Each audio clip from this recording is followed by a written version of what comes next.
দোয়াটা শুধু আমার সাথে একবার পড়ে যাবেন, কোথাও লিখতেও হবে না, মুখস্থও করতে হবে না। একবার পড়বেন, দুইবারও না। আপনার গোটা জীবনের জানা অজানা যত গুনাহ আছে সব মাফ হবে। ছোট গুনার কথা বলছি না, বড় বড় গুনাহ, যেমন মিথ্যা বলেছেন, হিংসা করেছেন, নামাজ পড়েন না, রোজা রাখেন না, সুদ খাইছেন, এই রকমের মারাত্মক ভয়ঙ্কর লেভেলের গুনাহের কথা আমি আপনাকে জানাচ্ছি। ইনশাআল্লাহ এই দোয়াটা এতই অ্যাকশনে ভরপুর, যেই পড়বে সাথে সাথে অ্যাকশন। এই দোয়াটা যদি আজকে ফেরাউনও পাঠ করত, ফেরাউনের গুনাহ আল্লাহ মাফ করে দিতেন। তাই আপনি তো ফেরাউন না, ফেরাউনের মতো তো গুনাহ আপনার নাই। আপনাকে আল্লাহ তাআলা নিশ্চিতভাবে ক্ষমা করবেন।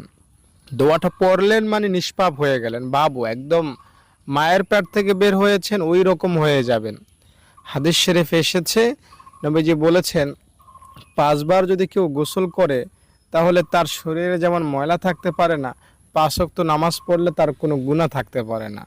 আরেকবার নবীজি একটা শুকনো ডাল ঝাড়লেন সাহাবীদের সামনে, সব পাতা একটা একটা করে পড়ে যাইতে লাগলো।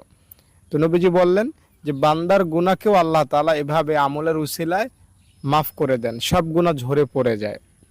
আর একটা হাদিসে পাওয়া যায় সুবহানাল্লাহ আলহামদুলিল্লাহ আল্লাহু আকবার কেউ যদি নামাজের পরে 33 বার পড়ে, তো তার গুনাহ যদি সমুদ্রের ফেনা পরিমাণও হয় কোনো ব্যাপার না, আল্লাহ মাফ করে দেন।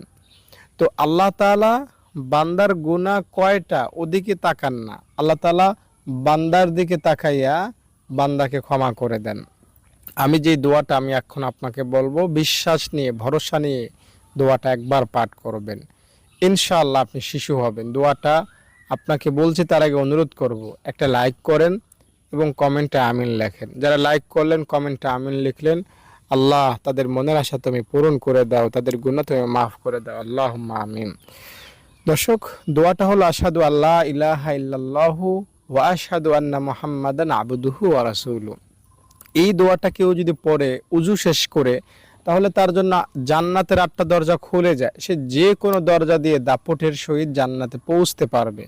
আজানের পরে কেউ যদি দোয়াটা পড়ে তার গুনাহ মাফ হয়ে যায়। এই দোয়াটার কারিশমা, ক্ষমতা, অ্যাকশন অনেক। একটা হিন্দু যদি এই দোয়াটা পড়ে মুসলমান হয়, তার সারা জীবনের সব গুনাহ মাফ হয়ে যায়।